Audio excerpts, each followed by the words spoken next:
Hey everybody, my name is Julia Bhatt, and I'm here in Miami, Florida, to welcome you to the Small Plates podcast. Small Plates is a quick study in all things behind the scenes for creatives like you and me, so it's pretty awesome to be here to introduce Wayne, and then to also have this opportunity to introduce my single, Marco, the track he asked me to play today. The origins of the song began when I got ghosted by someone, and I got emotional, and I wrote a little rant track. And when it was time to record Marco, my producer, Elliot Jacobson, completely flipped the song and turned it so chill and so fun and vibey. And now there's more than one way to enjoy the song, so I hope you enjoy listening as much as I enjoy sharing it. I'm Julia Bhatt, and you are listening to the Small Plates podcast, and this is Marco.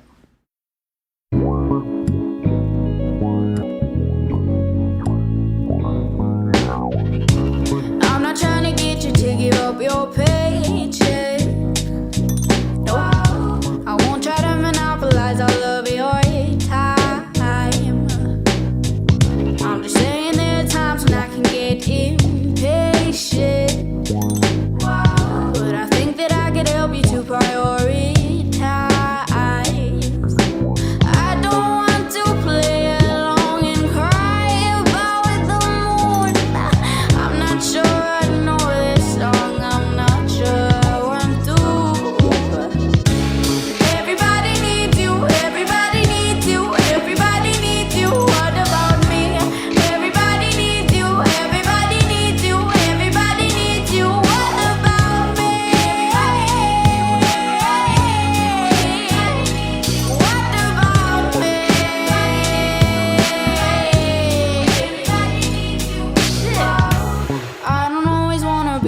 to say it.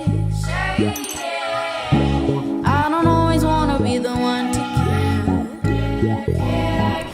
But every time you come around, that's how I kick. You make me lose the function under my hair. I don't want to play along and cry about the morning.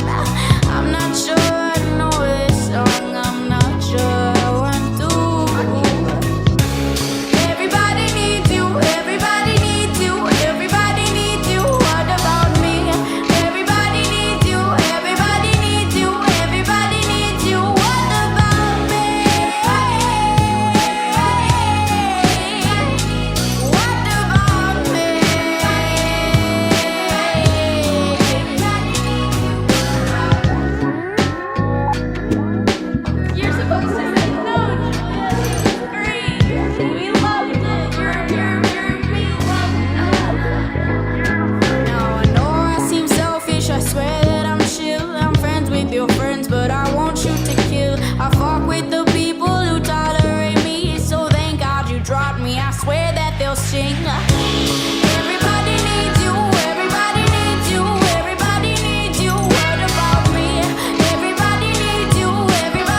Welcome to Small Plates, bite-sized strategies for creators and their collaborators.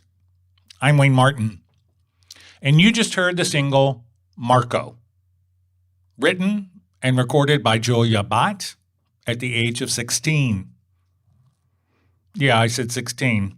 Thanks, Julia, for your contribution to the podcast. Okay, I'm not going to come at you hard today. I know as your coach, I tend to do that sometimes. Get a little aggressive with you about what you might need to do to jumpstart or to reboot your career. And I can get a little loud about what you definitely need to hear. One of the most recent Apple podcast reviews said Small Plates is not for the faint of heart.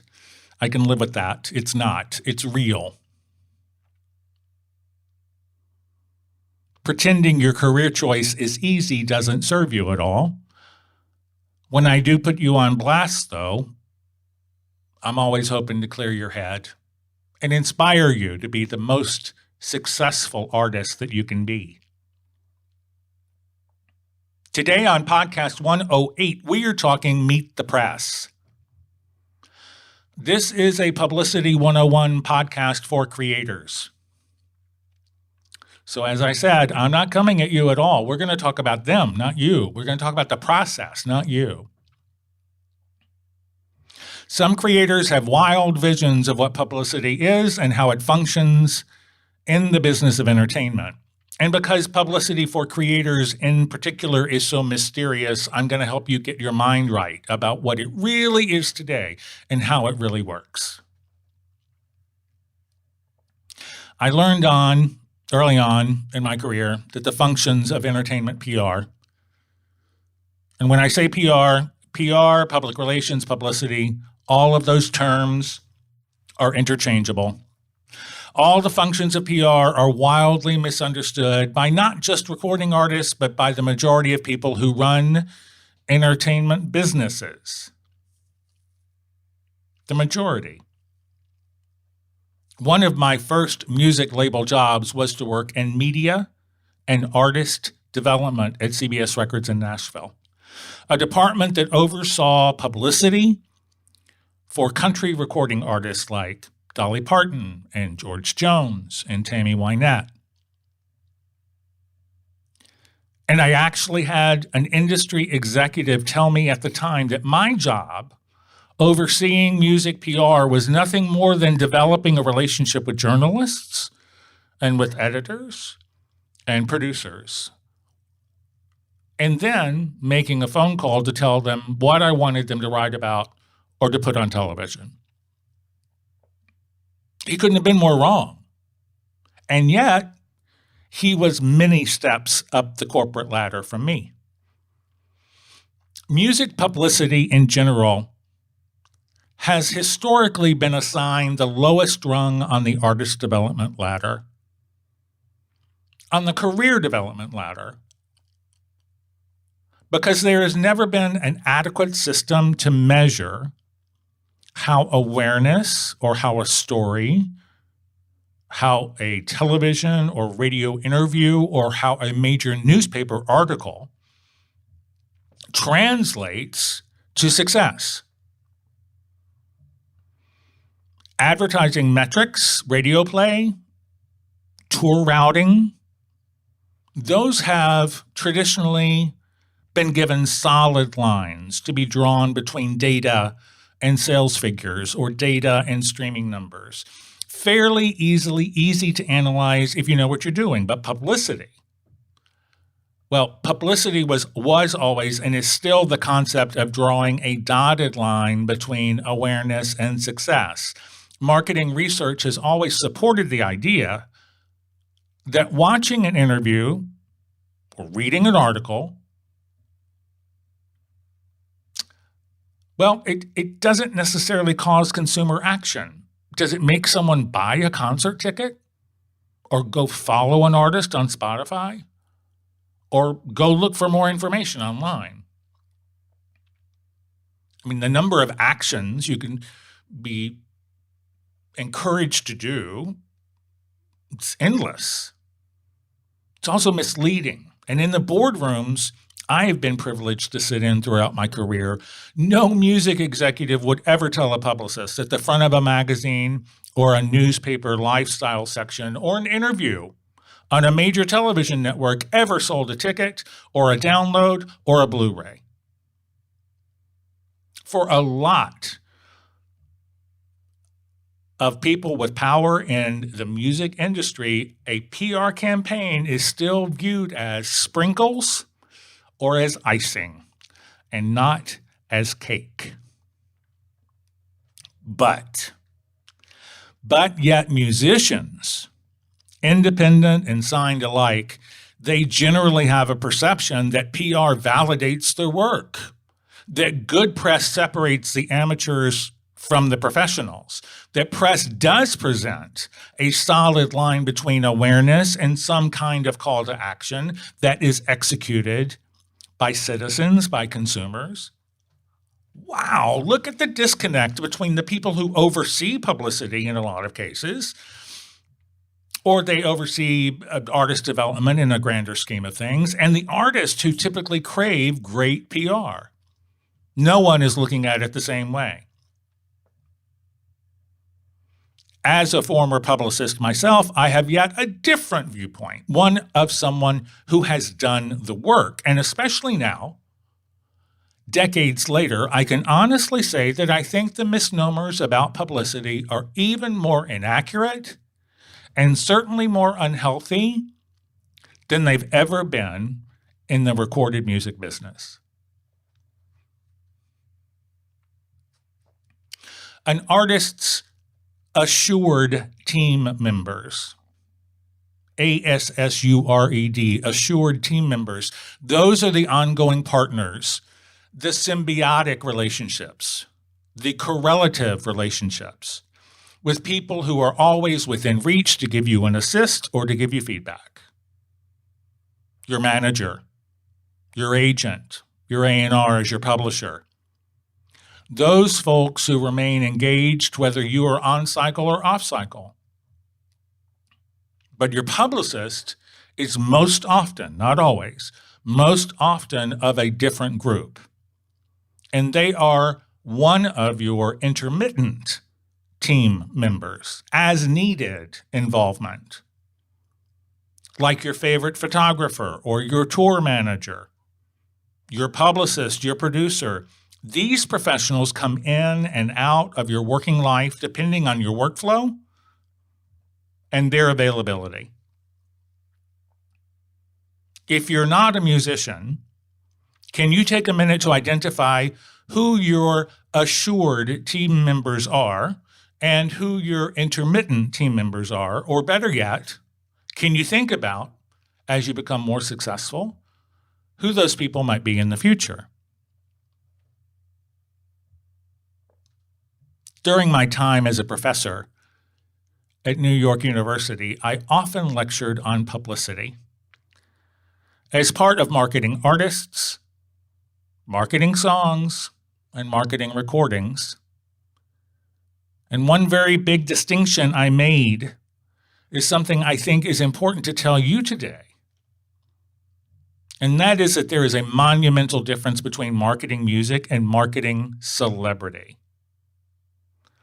So, to put that in context of what you and I are talking about today, I'll translate that to say that music publicity and celebrity publicity are not the same thing. An example of celebrity publicity might be an established recording artist might get some photos of them on a red carpet, talking about their wardrobe. It could be published in a supermarket newspaper.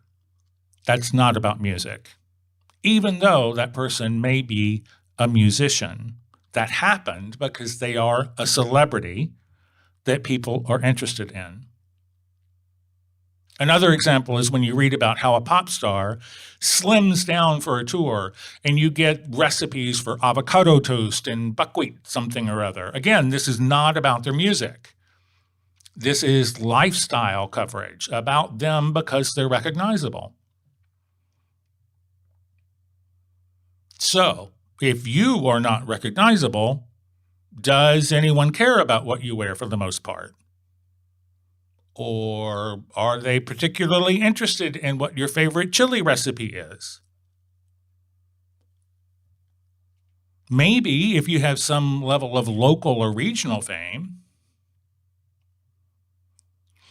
But generally speaking, you're not going to be hiring a publicist to execute a campaign that will reach those kinds of lifestyle outlets. Take them out of your mind. They're not for you. They are celebrity publicity outlets.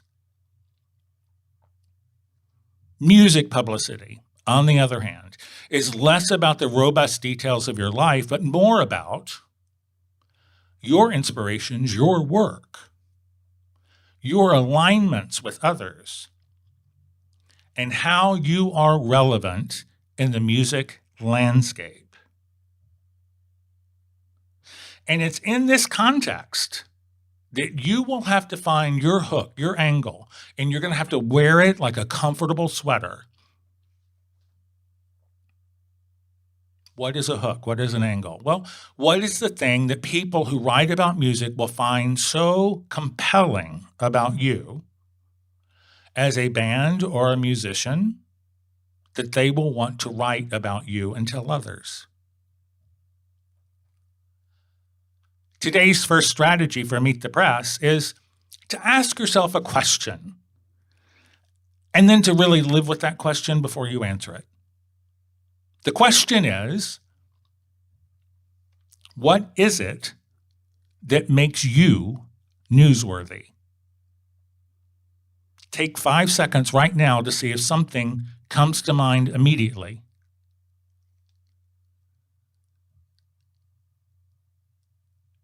It's a hard one, right?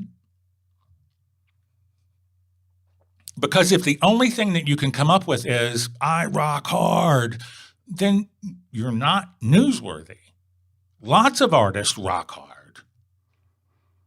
So take it to the next step. I rock hard and fill in the blank. Okay, I rock hard and I look hot. Okay, well then, is that still enough to make you newsworthy? How many music headlines do you see that say, this artist rocks hard and looks hot? Do you see this process I'm starting? And how long walking this through could last until you get your angle or you develop your hook. Because if you're not recognizable, what is it about you and your music that makes you interesting to music fans? And as you pose this question to yourself, welcome to the world of a music publicist. The easiest and most used replies to the question, what makes you newsworthy, is that you have a new tour launching, or you have a new body of work, or you're about to do both at the same time, that you are touring to support a new release. And, the tour scenario is a tough one for all artists because you need good press clips to get the tour dates, but you need the tour dates as a catalyst to get journalists to write about you. So there's yet another catch-22 in the music business you have to wrestle to the ground. You're welcome. Back to your strategy question of what makes you newsworthy. Maybe that's one very unique thing about you. Maybe it's a combination of 3 things about your work that when they are combined become really interesting. Maybe you have attached yourself and your work to someone who is already newsworthy. So you are newsworthy by association. There are a lot of ways to build the list of possible press hooks or angles that bloggers and vloggers and journalists and such can make your particular music career of interest to their audience. If you're doing your own PR, or if you have a junior manager who is doing it for you, ask a lot of questions. Find the best hook, the best angle to get your story received well. To be received well, it has to be pitched well. And if you're hiring a publicist, expect them to ask a lot of questions in order to get the same result. Today's second strategy is to go to 5, maybe even 10 of your favorite music outlets, online, offline, it doesn't matter. So if it's Guitar Player, Pitchfork, Rolling Stone, The Stranger, you pick the ones that speak to you and randomly pick one article about an artist that you don't know about in each one of them.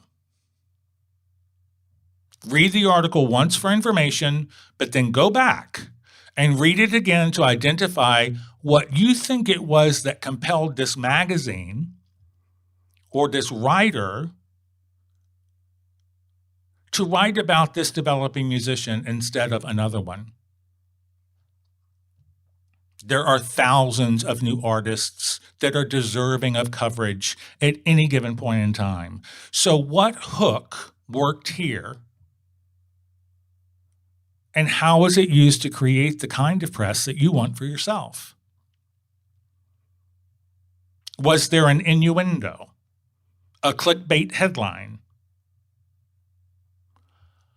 Was it a meaty, deep historical story that made this musician newsworthy? Was it a signing or an alignment with an industry professional that created this news? Or was it, as I just said, a tour or a new body of work? Or maybe it was something unique and groundbreaking that this artist did to cultivate a fan base in their genre. Identify the why. So today's second strategy is to identify not something about you, but something about others like you, other musicians, other sculptors, other videographers, something that made them newsworthy. If you want to meet the press, you have to think like them. And that means spending time not just once, but regularly, looking at the why behind the articles you find of interest, and then applying as best you can that kind of thinking toward how you approach the press about your career. Today's third strategy, it's a tough one. It's to scale your expectations of press coverage. I talk to artists every day of my life, and one of the sentiments I hear about when they talk about their careers, most often I hear, well, our publicist didn't do a good job. So many artists believe that hiring a publicist means you're guaranteed to get press. And if you've been listening to me today closely at all, you already know that's not a reality. So when I get that statement about how a publicist didn't do their job, if I dig around a little bit in that conversation, I usually find out that several things have happened. Let me give you some examples. It can be one or more, a combination, but one's enough. The first one is the publicist was hired just way too soon. Before there was a significant amount of work released to the public, before there was any kind of a success story that could be championed, sometimes before there was even a hook identified by the artist or by the publicist, there was nothing to grab people's attention. Just because you want press right now doesn't mean you're going to get it. You should get it, even if you pay someone your hard-earned money to try. Another one is that the publicist was not hired for a long enough term. See, most PR campaigns have a 90-day minimum. But the key word here is minimum. When you're working on a budget, it's easy to say, okay, well, great, we pay for 90 days and we get what we want. That's not likely. What's likely is that it's going to take 90 days to prepare your tools, like your bio and the pitch, the first rounds of emails and calls, identifying specific targets for you, and then to get your name whispered in the ears of the people you want to write about you, and to have your name in front of them more than once. If you expect the best possible results by hiring a publicist on the shortest possible time frame, you might want to adjust your expectations. The third, and definitely the most common disgruntlement I hear, is that when bands pay a publicist without understanding that building press is the same as building radio play or Spotify playlists or anything else, that it all comes together in a foundational way. There are actual building blocks in the process in play. If a publicist promises you the cover of a magazine your first time that you've released music. You've hired someone unethical and you need to cut and run.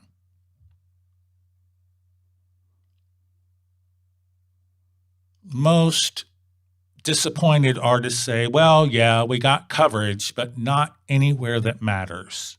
We hired a publicist because we wanted great press. You know what? That's not too hard to understand. What should have happened, though, is that the publicist that was hired should have disclosed that publicity builds and you don't start at the top. So where are you starting from? Have you hired a publicist before?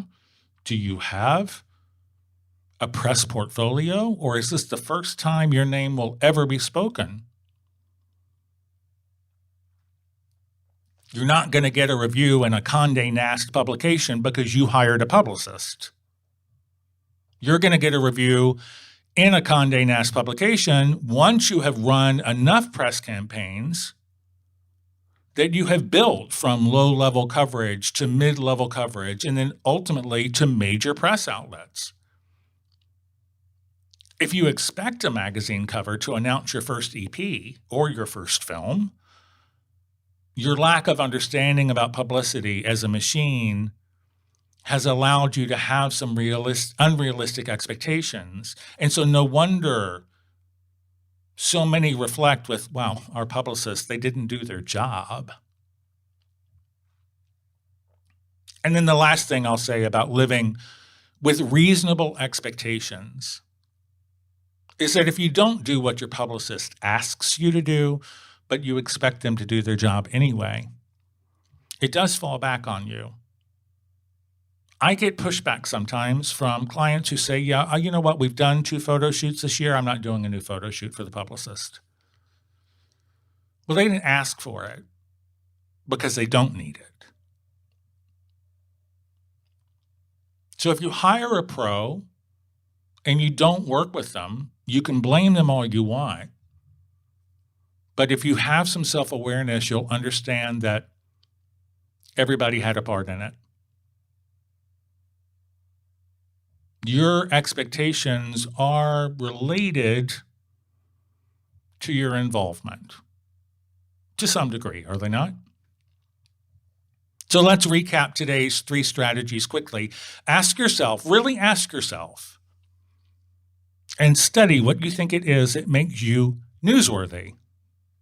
Then, go research how other artists have become newsworthy by spending some time with the press that they've gotten. And then finally, check your expectations.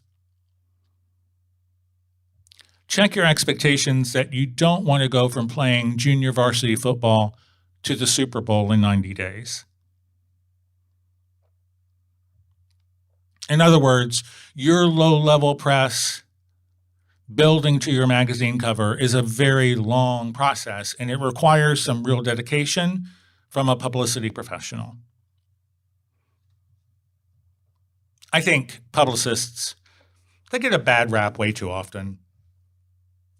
They're expected to break careers with awareness when really nothing else is happening yet.